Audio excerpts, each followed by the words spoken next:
નમસ્તે મિત્રો, સ્વાગત છે તમારું આપણી યુટ્યુબ ચેનલ રત્નોત્તરમાં। તો આજે આપણે વાત કરીશું નિયામક સમાજ સુરક્ષા ખાતું ગુજરાત રાજ્ય ગાંધીનગરની મંજૂરી હેઠળ ચાલતા શ્રી લોક સેવા સાર્વજનિક ટ્રસ્ટ સંચાલિત ભિક્ષુક ગૃહ દેવભૂમિ દ્વારકામાં 11 માસના કરાર આધારિત અલગ અલગ 3 પોસ્ટ માટેની જાહેરાત બહાર પાડવામાં આવેલી છે। તો ચાલો મેળવી લઈએ મિત્રો તેના વિશે વિગતવાર માહિતી।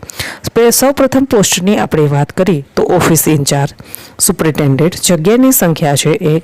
જે લોકોએ MSW કર્યું છે, MA સમાજશાસ્ત્ર સાથે કર્યું છે તેવા લોકો છે એ આમાં ઇન્ટરવ્યૂ આપી શકે છે।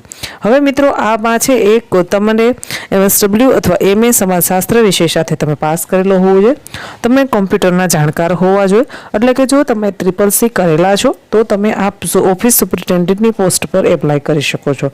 હવે મિત્રો તમારા પાસે 3 વર્ષનો સમાજ કલ્યાણની પ્રવૃત્તિ ની કામગીરીને લગતો અનુભવ હોવો જોઈએ।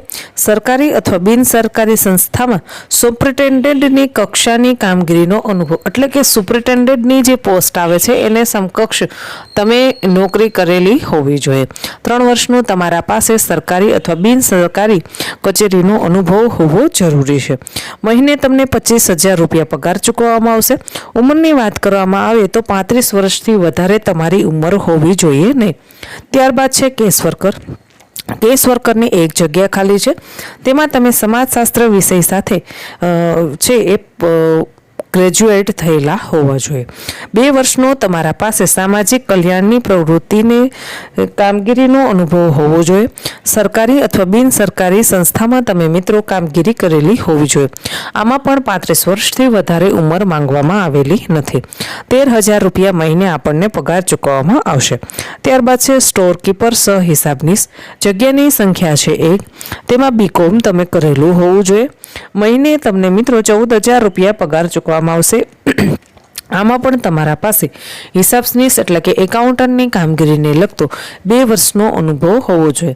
હવે મિત્રો તમારે અરજી છે એ કઈ જગ્યાએ મોકલવાની છે તેનું એડ્રેસ નોંધી લેશો।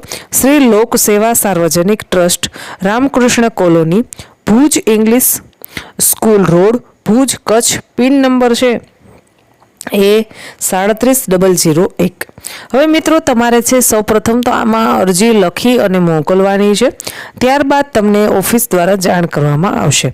નિયત લાયકાત ધરાવતા ઉમેદવારોએ જાહેરાત પ્રસિદ્ધ થયાના તારીખથી 10 દિવસમાં પોતાની અરજી લેખિત અરજી લખી અને જરૂરી શૈક્ષણિક ઉંમરના પુરાવાઓને સાથે સ્વપ્રમાણિત કરી રજિસ્ટર ID અથવા સ્પીડ પોસ્ટ કરી અને તમે મોકલી શકો છો। આખરી નિર્ણય જિલ્લા ભરતી પસંદગી સમિતિ જિલ્લો દેવભૂમિ દ્વારકાને આધીન રહેશે।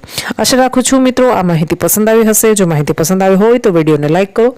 હજી સુધી યુટ્યુબ ચેનલ સબસ્ક્રાઈબ નથી કરી તો ચેનલને સબસ્ક્રાઈબ કરી લેશો। ધન્યવાદ।